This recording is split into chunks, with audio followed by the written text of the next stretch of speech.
ఆంధ్రప్రదేశ్లో అసెంబ్లీ ఎన్నికలు దగ్గర పడుతున్న కొద్దీ రాజకీయ రంగం రసవత్తరంగా మారుతోంది.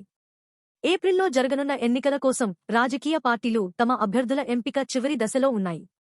దీని మధ్య ఔత్సాహికులు మరియు ప్రముఖులు తమకు నచ్చిన రాజకీయ వర్గాలలో చేరడానికి ఆసక్తిని వ్యక్తం చేయడంతో పార్టీ హోపింగ్ యొక్క గణనీయమైన ధోరణి స్పష్టంగా కనిపిస్తుంది.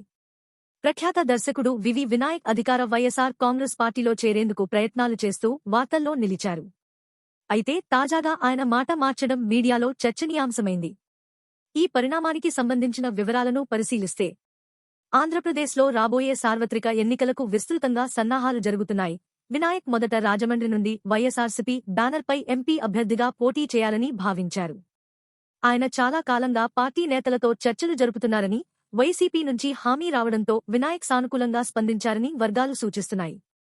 వైఎస్ఆర్ కాంగ్రెస్ పార్టీలో చేరి రాజమండ్రి ఎంపీ సీటుకు పోటీ చేయాలనే ఆలోచనను వినాయక్ వదులుకోవాలనే నిర్ణయాన్ని మెగాస్టార్ చిరంజీవి ప్రభావితం చేశారని ఫిల్మ్ నగర్లో తాజా సందడి వెల్లడిస్తోంది. వినోద పరిశ్రమలో గౌరవనీయమైన వ్యక్తి అయిన చిరంజీవి రాజకీయాల్లోకి రావద్దని మరియు వైసీపీతో పొత్తు పెట్టుకోవద్దని వినాయక్కు సలహా ఇచ్చారు. చివరికి వినాయక్ వైఖరిలో మార్పు వచ్చింది.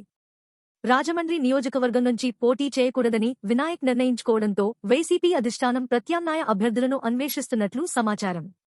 రాజానగరం ఎమ్మెల్యే అభ్యర్థి జక్కంపూడి గణేష్ స్థానంలో రాజమండ్రి ఎంపీ సీటుకు కొత్త పోటీదారుగా రాజానగరం ఎమ్మెల్యే జక్కంపూడి రాజా ఎంపికైనట్లు సమాచారం.